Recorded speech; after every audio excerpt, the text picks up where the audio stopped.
नमस्कार विद्यार्थी मित्रांनो, कसे आहात तुम्ही सगळे?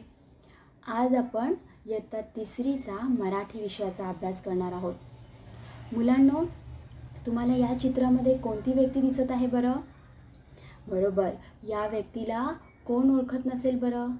सगळ्यांना माहिती आहे, हे आपले आहेत शिवाजी महाराज, आपल्या महाराष्ट्राचे राजे. इन व्यक्ति को आप सब पहचानते होंगे. इन्होंने ही मुगलों से लड़के महाराष्ट्र में स्वराज्य स्थापन किया. बरोबर की नाही? मग सगळ्यांना शिवाजी महाराज माहितीच आहेत. आता मला सांगा, या चित्रांमध्ये ह्या ज्या 3 व्यक्ती आहेत त्या तुम्ही ओळखता येतील का तुम्हाला? नाही? मग मी सांगते.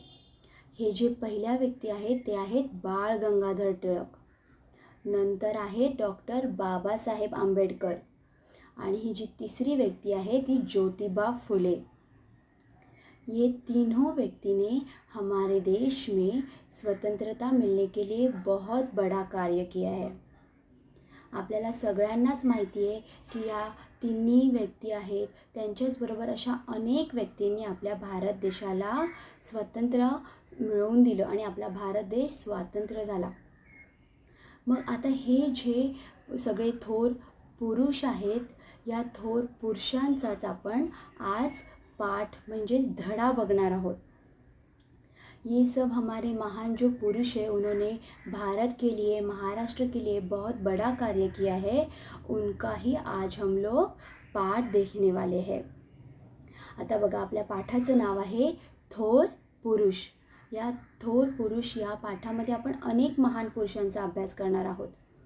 पण या चित्रामध्ये तुम्हाला ह्या ज्या व्यक्ती दिसत आहेत, बाबासाहेब आंबेडकर, ज्योतिबा फुले, शिवाजी महाराज, बाळ गंगाधर टिळक, दादाभाई नौरोजी आणि त्याचप्रमाणे महादेव गोविंद रानडे, या सगळ्या व्यक्ती यांनी आपल्या महाराष्ट्रासाठी खूप काही केलं आहे. ह्या सगळ्या व्यक्ती महाराष्ट्रात जन्मल्यात आणि त्यांनी महाराष्ट्राच्या लोकांसाठी खूप मोठं कार्य केलं आहे. चला तर मग आजच्या आपल्या पाठाचं नाव काय आहे? तर थोर पुरुष. मतलब हम जो बोलते हैं महान पुरुष, द ग्रेट मॅन, या सगळ्या गोष्टी यांचा आपण आज अभ्यास करणार आहोत. सर्वप्रथम आपण धडा वाचून घेऊया. धडा 7वा, थोर पुरुष. या मराठी मुलखात अनेक थोर माणसे होऊन गेली. छत्रपती शिवाजी महाराज हे थोर राजे होते. ते गरिबांचे कैवारी होते. ज्योतिबा फुले, गोपाळराव आगरकर, डॉक्टर बाबासाहेब आंबेडकर या थोर पुरुषांनी मुलींचं शिक्षण, दलितांची सेवा याकडे लक्ष दिले. बाबासाहेबांनी भारताची घटना तयार केली. महादेव गोविंद रानडे व गोपाळकृष्ण गोखले यांनी समाजाला जागे केले. बाळ गंगाधर टिळक, दादाभाई नौरोजी, फिरोजशाह मेहता, स्वातंत्र्यवीर सावरकर यांनी लोकांमध्ये देशभावना जागी केली. त्यांनी लेखनातून व भाषणातून लोकांना शिक्षण दिले. या थोर पुरुषांना आपण वंदन करूया. मुलांनो, धड्याचं तर वाचन झालंय.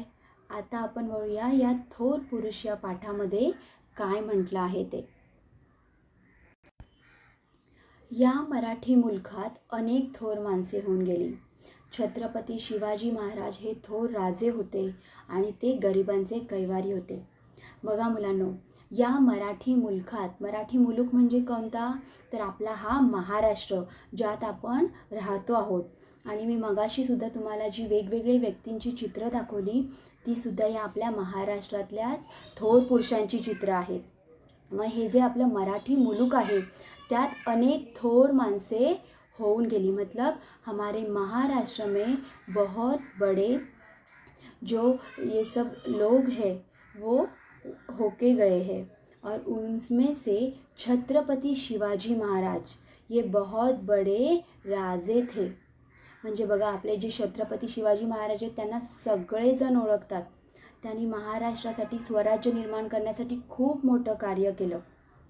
मुघलांविरुद्ध लढले, औरंगजेबाविरुद्ध लढले आणि महाराष्ट्रात स्वराज्यांचं, मराठ्यांचं राज्य तयार केलं.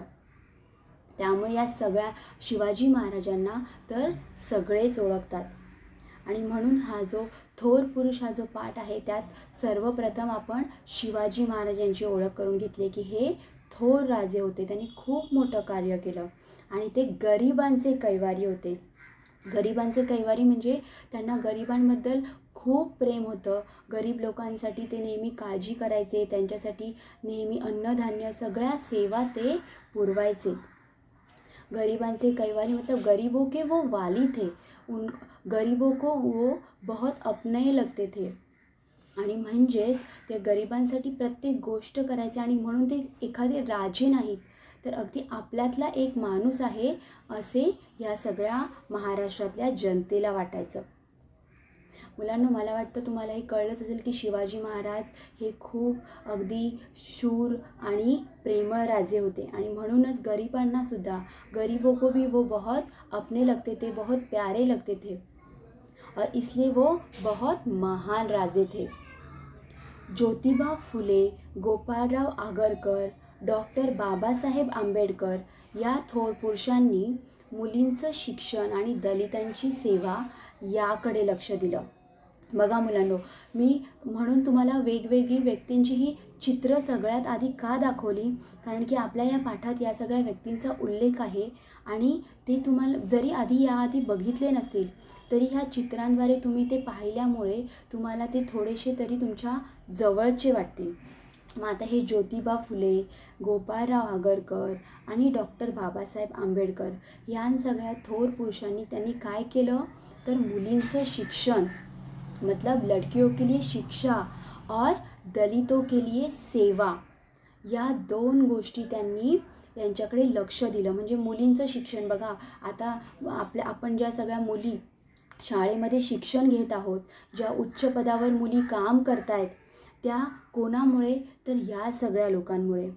हे जे थोर पुरुष आहेत, ये जो महान पुरुष है, उन लोगों की वजह से सब लड़कियां अभी स्कूल में शिक्षा ले रही है और जो दलित समाज है, जो नीचे जाति के लोग हैं, उनकी भी इन लोगों ने बहुत सेवा की.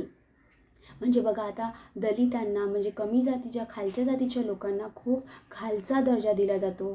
त्यांना पूर्वीच्या काळी म्हणजे जेव्हा आपला देश स्वतंत्र नव्हता त्यावेळेला त्यांना अगदी खूप खालच्या जातीचं त्यांना खूप कष्ट पडायचे, त्यांच्यावर खूप अन्याय व्हायचा.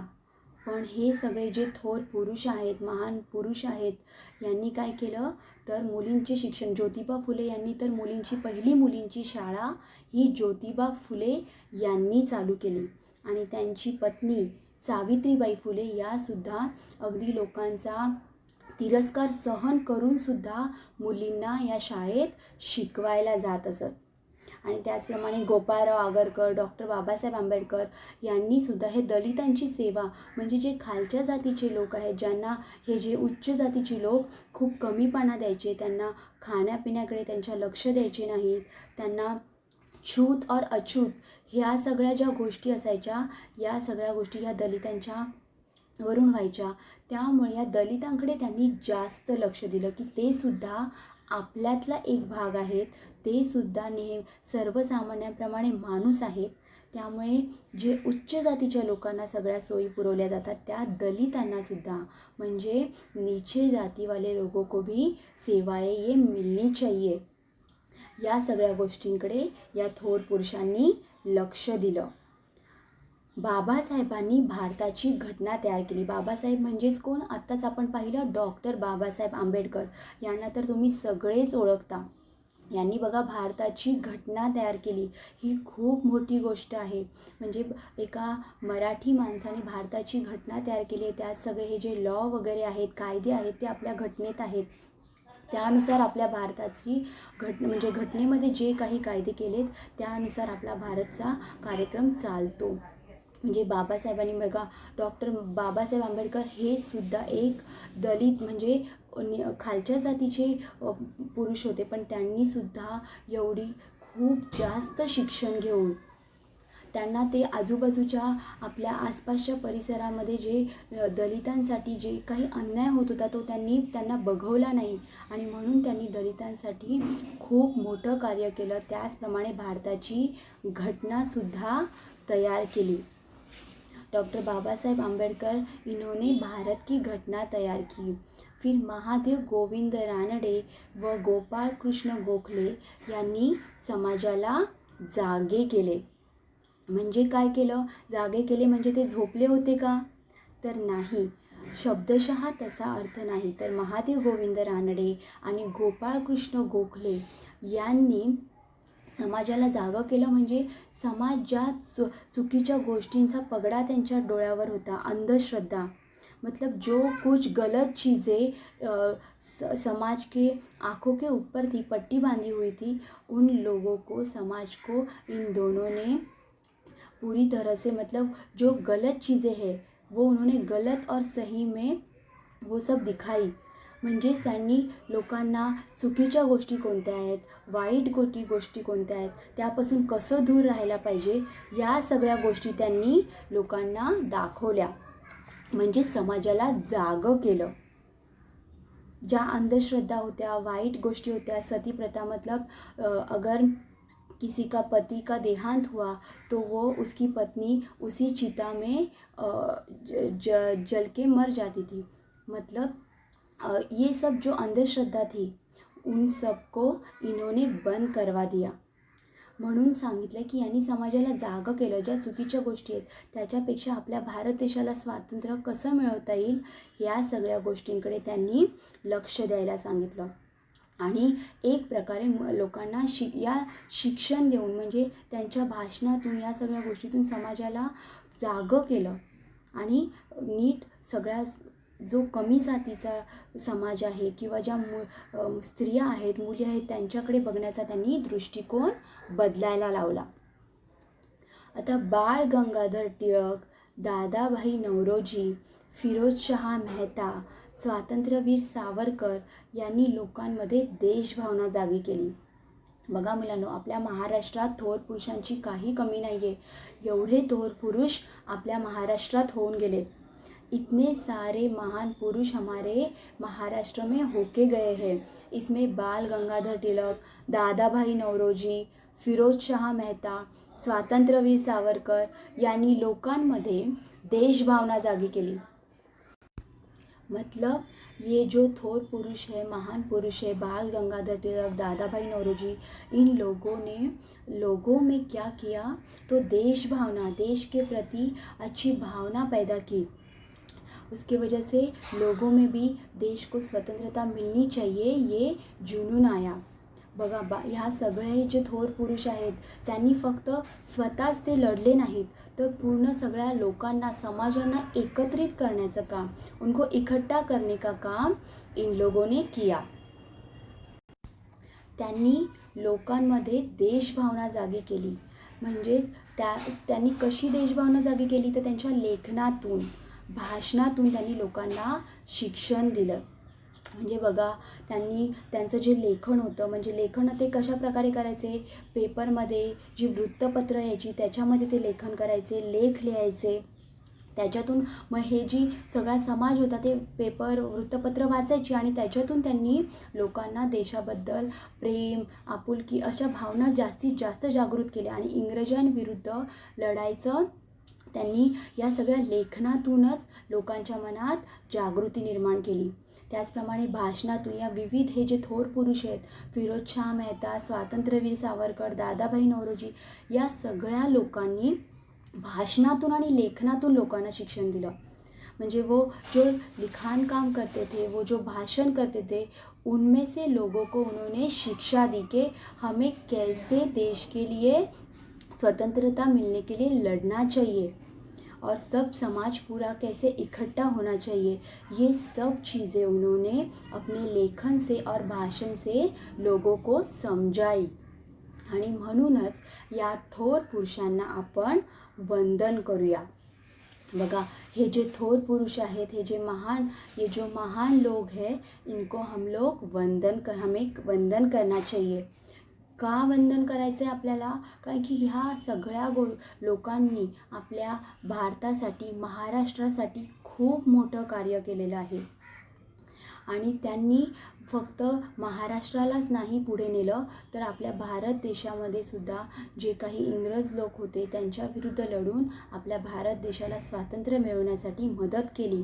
त्याचप्रमाणे लोकांमध्ये ज्या काही अंधश्रद्धा होत्या, चुकीच्या गोष्टी होत्या, त्यासुद्धा त्यांनी काढून टाकून त्यांना जागृत केलं, जागं केलं आणि लोकांच्या मनातून खूप चांगले विचार कसे येतील या सगळ्या गोष्टींकडे लक्ष दिलं. त्यामुळे हम लोगों को ये जो महान पुरुष है उनको वंदन करना चाहिए और उनको हमेशा अच्छे से याद रखना चाहिए, उनकी बातों को याद रखना चाहिए और हमारे रोज़ के जीवन में उनके ही नक्शे कदम पे चलना चाहिए.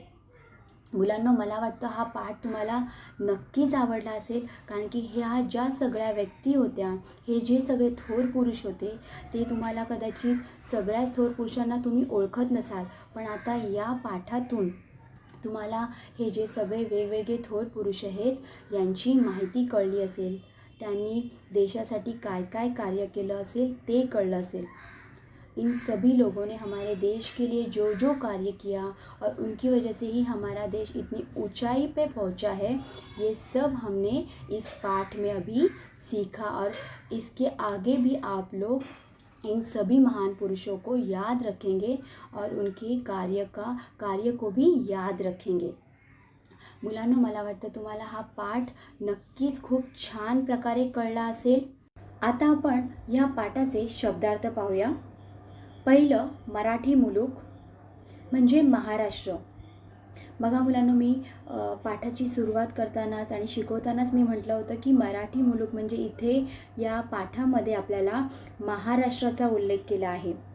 मराठी मुलूक म्हणजे इथे महाराष्ट्र हे आपलं राज्य, या महाराष्ट्रातले या सगळ्या थोर पुरुषांचा या पाठात उल्लेख केला आहे. दुसरं, कैवारी. कैवारी म्हणजे बेनिफॅक्टर, सेवर आणि हेल्पर. म्हणजे मुलांनो, हे जे थोर पुरुष होते ते जे दलितांचे कैवारी होते, म्हणजेच त्यांची मदत करणारे, अगदी त्यांना संरक्षण करणारे असे होते. तिसरं, दलित, डाऊन ट्रोडन. दलित म्हणजे जे खालच्या जातीचे, कमी जातीचे लोक होते त्यांना डाऊन ट्रोडन. चौथं, राज्यघटना. राज्यघटना म्हणजे कॉन्स्टिट्यूशन. राज्यघटना, कॉन्स्टिट्यूशन. जागे करणे, टू अवेकन. जागे करणे, टू अवेकन. देशभावना, पॅट्रियोटिझम. देशभावना, पॅट्रियोटिझम. लेखन. लेखन म्हणजे रायटिंग. इथे लेखन, जे थोर पुरुष हे लेखन आणि भाषणातून त्यांना जागं करत होते सगळ्या समाजाला, म्हणजेच लेखन म्हणजे रायटिंग आणि भाषण म्हणजे स्पीच. इथे भाषण म्हणजे स्पीच. मुलांना हे शब्दार्थ तुम्हाला नक्कीच कळले असतील. आता आपण या पाठातली मूल्य पाहूया. म्हणजेच या पाठातून आपण जे काही चांगल्या गोष्टी शिकणार आहोत हे या पाठातल्या मूल्यातून आपण शिकूया. पहिलं, आपल्या देशाच्या स्वातंत्र्यासाठी बलिदान केलेल्या प्रत्येक थोर पुरुषाचा आदर करावा. बघा मुलांनो, आपल्या देशाच्या स्वातंत्र्यासाठी, आपला देश स्वातंत्र्यासाठी ज्या ज्या थोर पुरुषांनी बलिदान केलं आहे, ज्यांनी आपल्या जीवाची पर्वा न करता आपल्या देशाला स्वातंत्र्य मिळवून दिलं आहे, अशा थोर पुरुषांचा आपण आदर करायचा है. मतलब अपनी देश की आज़ादी के लिए जो जो लोगों ने बलिदान दिया है उन सभी महान पुरुषों का हमें सम्मान करना चाहिए. दुसरं, या थोर पुरुषांचा अपमान होईल असे आपले वागणे व बोलणे नसावे.